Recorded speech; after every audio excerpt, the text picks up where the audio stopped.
One round trip per navigation. How many requests should it take to navigate to another page?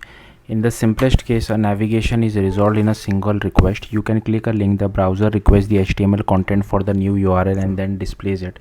In practice, a page might also want to display some images, load some client-side JavaScript, load some extra styles, and so on. So there will be bunch of requests. Some will be render blocking, so the browser will defer displaying the page until they resolve, and the rest will be nice to have. Maybe they will be important for full interactivity, but the browser can already display the page while they load. Okay, but what about loading data? How many API requests should it take to get the data for the next page? HTML, before much of the web development has moved to the client, this question didn't make sense. There was no concept of hitting the API because you wouldn't think of your server as an API server. It was just the server returning the HTML. In traditional HTML apps, aka websites, getting the data always takes a single round trip. The user clicks a link, the server returns the HTML, and all the data necessary to display the next page is already embedded within that HTML. The HTML itself is the data. It doesn't need further processing. It's ready for display. Yes, technically some static, reusable, cacheable parts like images, scripts and styles get outlined, but you can also inline them whenever that's useful. Rest, things changed as we moved more of the application logic to the client side. The data we want to fetch is usually determined by the UI we need to display. When we wanted to show a post, we need to fetch that post. When we want to show a post comment, we need to fetch those comments. So how many fetches do we make? With JSON APIs, a technique known as REST suggests to expose an endpoint per a conceptual resource. Nobody knows what exactly a resource is, but usually the backend team will be in charge of defining this concept. So maybe you will have a post resource and a post comments resource. So you will be able to load the data for the post page which contains the post and its comments into fetches. But where do these fetches happen? In server-centric HTML apps, aka websites, you could hit two REST APIs during a single request and still return all the data as a single response. This is because the REST API request could happen on the server. The REST API was used mostly as an explicit boundary for the data layer, but it was not really required. Many were happy to use an in-progress data layer that you can import like in Rails or Django. Regardless of REST, the data arrived to the client in one piece. As we started moving UI logic to the client for richer interactivity, it felt natural to keep the existing REST APIs but to fetch them from the client. Isn't that kind of flexibility exactly what JSON APIs were great at? Everything became a JSON API. However, as a result, there are now two fetches in the network tab. One fetch for the post, another fetch for that post comments. A single page and a single link click often needs data from more than one REST source. In the best case, you can hit a couple of endpoints and call it a day. In the worst case, you might have to hit n endpoints for n times, or hit the server repeatedly in series of client server waterfalls, get some data, complete stuff from it, use that to get some more data. And inefficiency is creeping in. When we were on the server, making a bunch of REST requests was cheap because we had control over how our code is deployed. If those REST endpoints were far away, we could move our server closer to them, or even move their code in process. We could use replication or server side caching. Even if something got inefficient on the server, we may have levers to improve that inefficiency. Nothing is stopping us from improving things on the server side.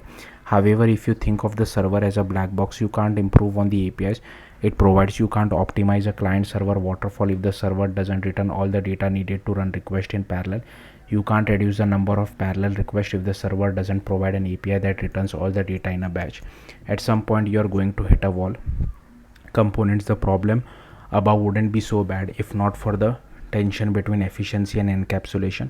As developers, we felt compelled to place the logic to load the data close to where this data is used. Some might say this leads to spaghetti code, but it doesn't have to.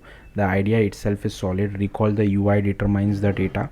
The data you need depends on what you want to display. The data fetching logic and UI logic are inherently coupled. When one changes, the other needs to be aware of that. You don't want to break stuff by underfetching or bloat it by overfetching, but how do you keep the UI logic and data fetching in sync? The most direct approach would be to put the data loading logic directly in your UI components. That's the $.ajax in a backbone.view approach or a fetch in a use effect approach. It was incredibly popular with the rise of client-side UI and still is. The benefit of this approach is co-location. The code that says where what data to load is located right next to the code consuming it. Different people can write components that depend on different data sources and then put them together. However, this approach makes the problem from the previous section much more severe. Not only does rendering a single page takes a bunch of requests, these requests are now spread out in the code base. How do you audit for inefficiencies? Someone might edit a component, add some data loading to it, and thus introduce a new client server waterfall to a dozen different screens using that component. If our component ran on the server only, like Astro components, data fetching delays would at best be non-existent and at worst be predictable. But on the client, smudging the data fetching logic across component cascades the inefficiency without good levers to fix them. We can't move the user any closer to her servers, and inherent waterfalls can't be fixed from the client at all, even by prefetching. Let's see if adding a bit more structure to our data fetching code can help. Queries, interestingly, solutions that bring some structure to data fetching like React query, use query aren't on their own immune to this. They are much more principled than fetch and use effect, and caching helps, but you get the same n queries for n times and client server query waterfalls problems like this.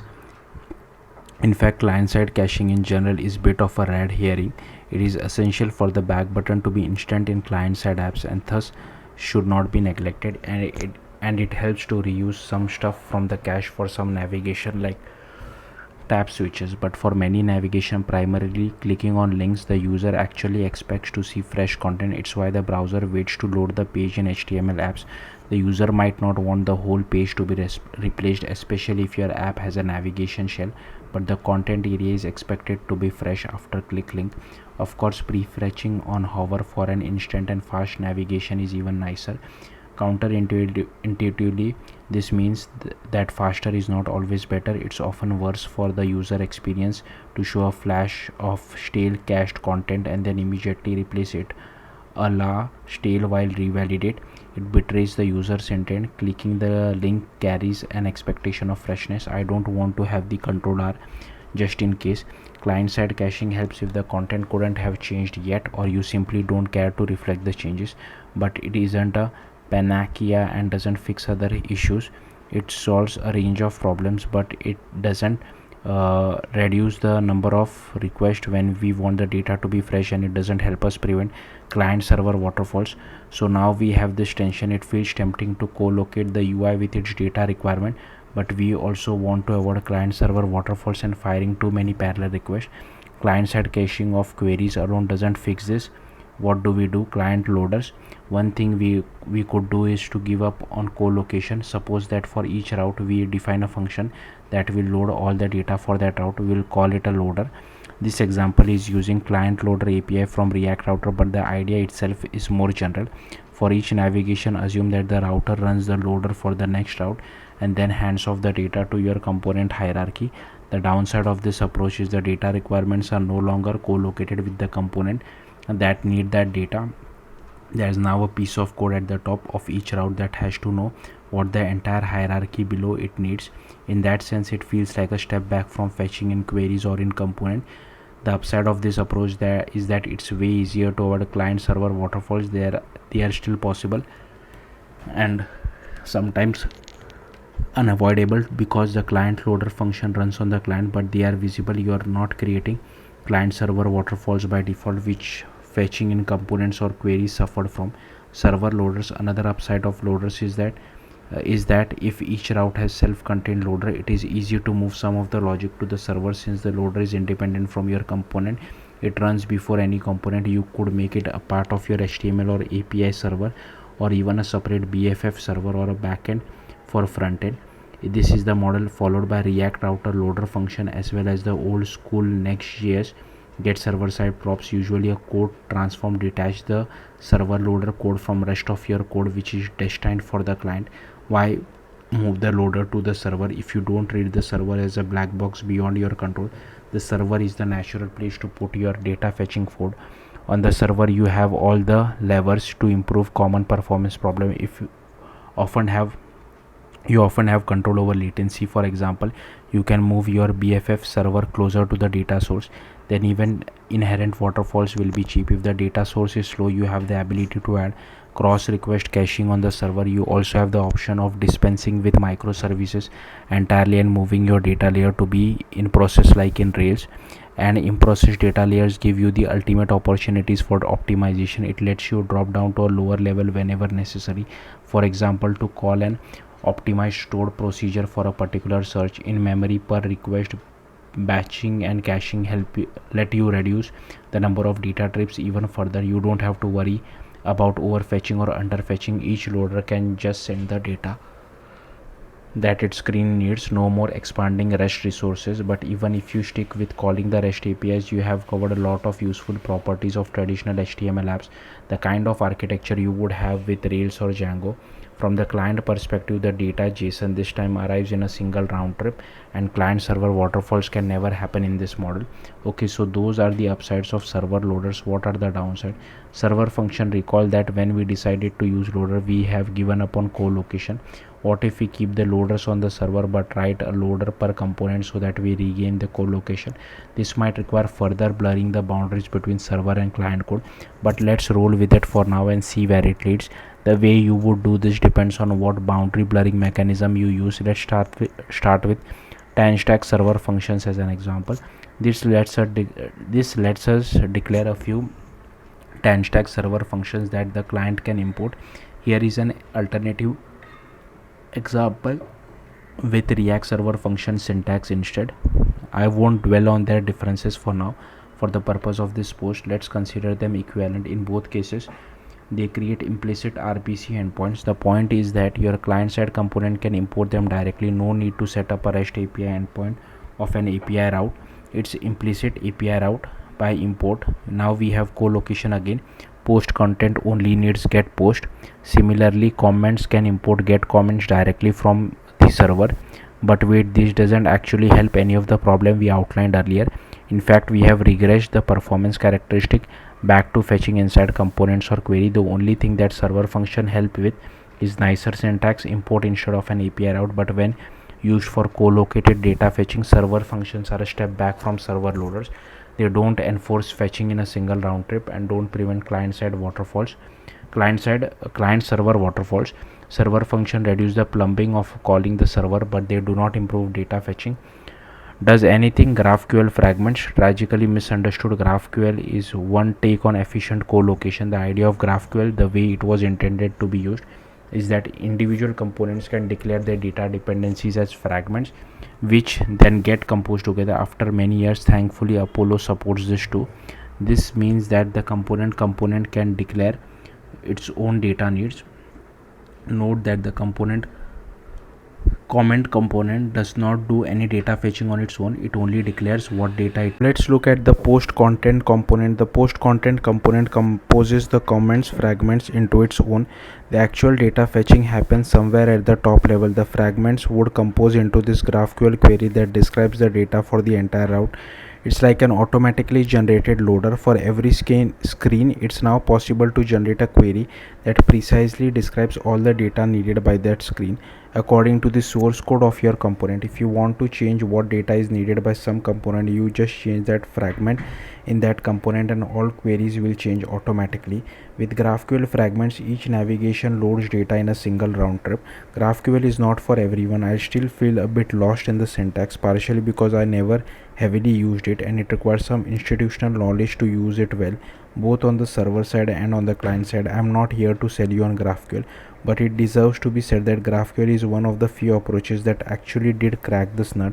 It lets you co-locate data requirements with UI, but without the penalties of doing it naively that component and queries suffer from with or without server function. In other words, GraphQL offers both the performance characteristic of server loader and the co-location and modularity of queries. There's another solution that attempts to do that. RSA, React Server Component, are the React team's answer to the question that plagued the team throughout the 2010s. How do you do data fetching in React? Imagine that each component that needs some data can have its own server loader. This is the simplest possible solution, a function per such component. Now we know that calling server loaders from components for data fetching would have been a mistake. we would go straight back to the client server waterfall. So we would do it the other way around. Our server loaders will return our components. This data flows down. The server is the source of truth. Components that want to receive props from the server opt into that with the use client directive. Since our server loaders are indistinguishable from components, we are calling them server components, but they are a composable version of server loaders. This might remind you of the old container versus presentational components patterns, except all containers run on the server to avoid extra round trip. What did you get from this approach? We get the efficiency of server loaders, all of the performance optimization strategies that apply to them: per request caching, cross request caching, deploying closer to the data source, apply to server components. There is guarantee that client server waterfalls can't happen. Data arrives in one round trip. We get the co-location of components for GraphQL fragments. Although data dependency aren't literally declared in the same file, they are a single hop away. You can always find all references to find where the server props are coming from, just like when you look for where the prop come from in React in general. We get the vanilla mental model of HTML apps. There's no separate APIs, although you can add one if you would like, or long-term normalized client caching. You return a tree, but your palette is your React component rather than HTML. There is no special language to run or data loading APIs. In a way, there is no API.